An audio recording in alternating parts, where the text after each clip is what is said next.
We have new CNN reporting this morning about a deliberate effort from Donald Trump's legal team to pit federal judges against each other, all in an effort to avoid going to trial before Election Day. As of now, the election interference case in Washington is on hold as the Supreme Court weighs Trump's claim of presidential immunity.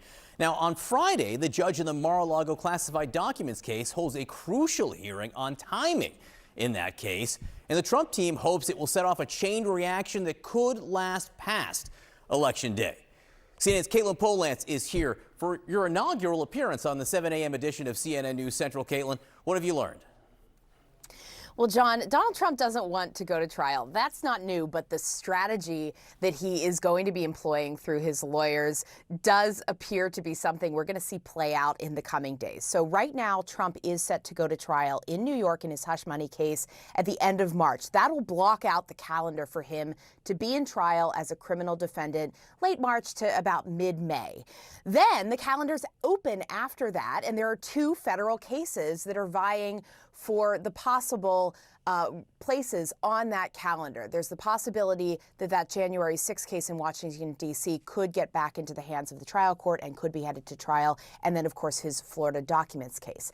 But just this week, his lawyers are headed into a really crucial hearing in that Florida documents case before Judge Aileen Cannon. They have a trial set for the end of May. It's very likely that that's going to get moved. So what they want to do is move it just a little bit, just a month or two into July, and then the possibility could arise, because that case is so complicated with classified documents, that it might have to move again. So it would essentially elbow out any other trial if it just has a place in the calendar and gets moved along through the summer, so Trump would achieve his ultimate goal of not going to trial before the election. I spoke to a bunch of sources about this, and the ultimate goal is not just that he doesn't want to go to trial in these federal cases. He especially doesn't want to go to trial in his January 6, 2020 election case before Judge Tanya Chutkan in Washington, D.C., really a high-stakes case that would put on display what Donald Trump was doing during the last election. And what one of the people told me was the entire goal here is to ice her, ice Judge Tanya Chutkan, make it impossible for him to go to trial before her.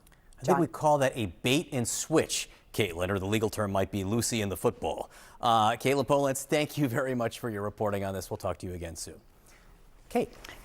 Joining us right now is CNN legal analyst Karen Friedman-Agnifilo and former U.S. Attorney Harry Litman. Let's just dive into what Caitlin is reporting, that it's all about the calendar, and it's kind of the domino effect of if it gets a little bit pushed, this one gets a little bit pushed, trying to pit the judges against each other, essentially.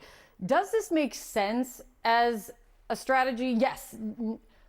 None of this there's no precedent for any of this, but does it make sense to you, Harry? Yes, so it could. It depends what will happen with the Supreme Court in the immunity appeal. But if they take that case, you're looking probably at about a July trial back with Judge Chutkan.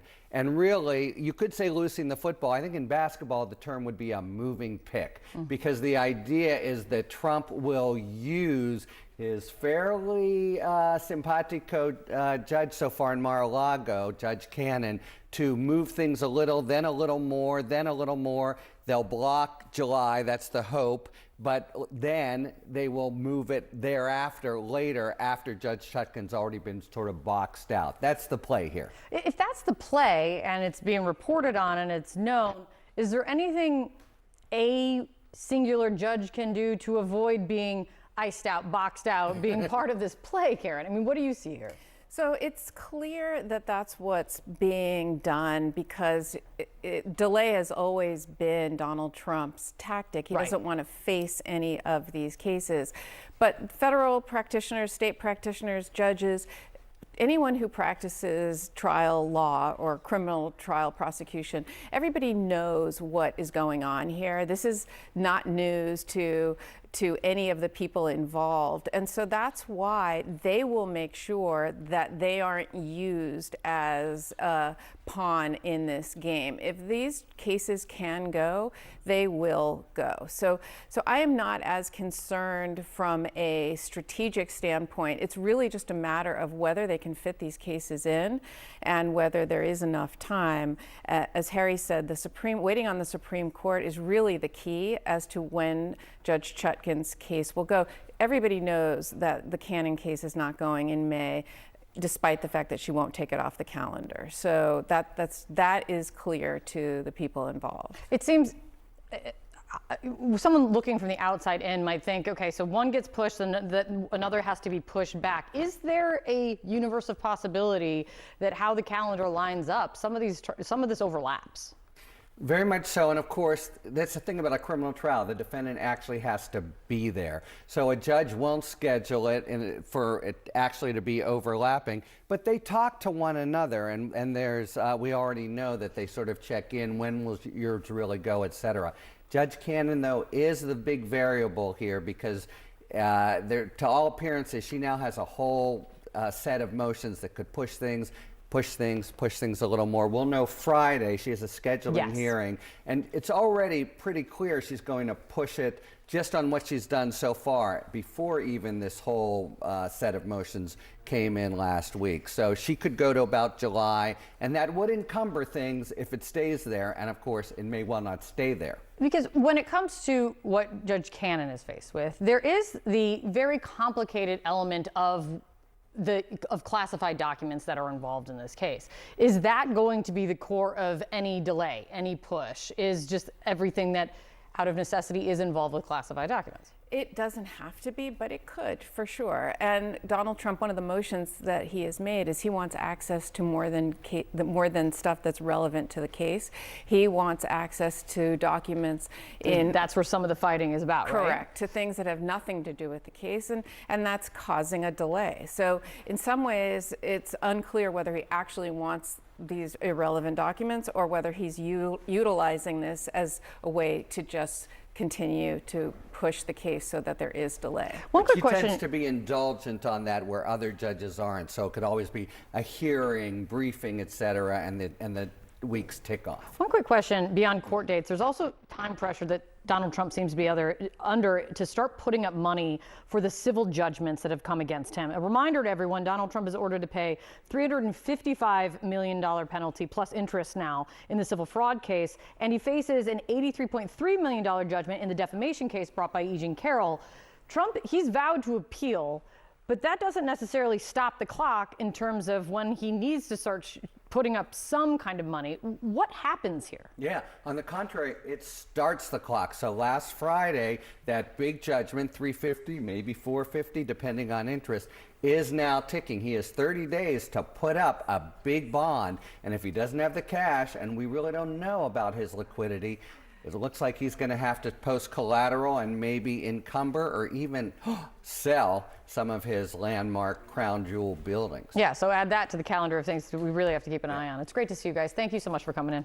If it makes you feel any better, I have already put evac on alert. He's ready to go if it comes to that. General, I can assure you. Hey, General, let me into the war room to see you, so I had to hack my way onto this frequency. This better be critical, Wheelie. Sir, come on, when is it not, please?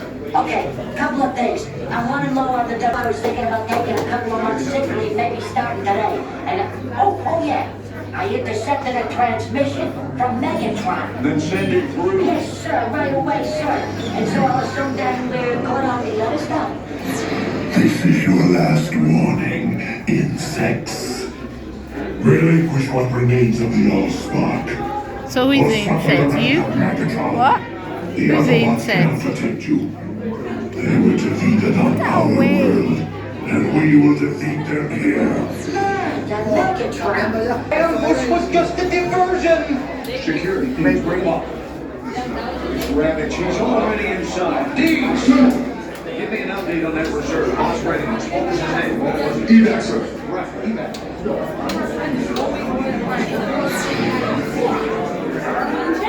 She's right in front.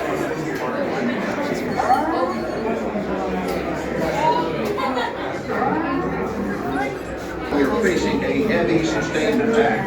They appear to be after the All-Star aircraft. General Marshall! General!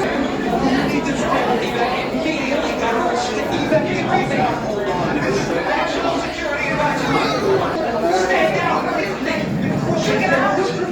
There is a celebration for the amateurs suicide mission.